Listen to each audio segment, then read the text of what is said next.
तर नमस्कार शेतकरी मित्रांनो, आज आपण पाहणार आहोत की कापसावर जर थंडीच्या पिरियडमध्ये जर मावा पडलेला असेल तर तुम्ही बघू शकता मित्रांनो, ह्या पहाटीवर कसल्याही प्रकारचा मावा पडलेला नाही. पहाटी डोक्याच्या वर गेलेली आहे मित्रांनो, आणि तरीसुद्धा एकदम चांगल्या प्रकारे जे आपण फरदड घेणार आहोत ते बघू शकता मित्रांनो, चांगल्या प्रकारे फळधारणा झालेली आहे. आळी कसल्याही प्रकारची पडलेली नाही मित्रांनो. तर याच्यासाठी आपण जी फवारणी केलेली आहे मित्रांनो माव्यासाठी, ती आहे उलाला.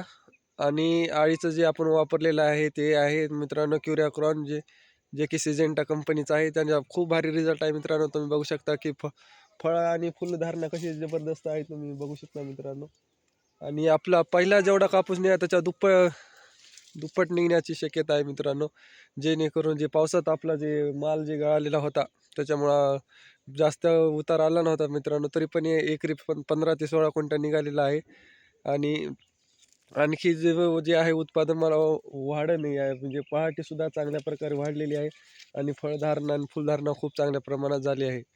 तर मित्रांनो, व्हिडिओ जर आवडला असेल तर लाईक करा, शेअर करा. धन्यवाद.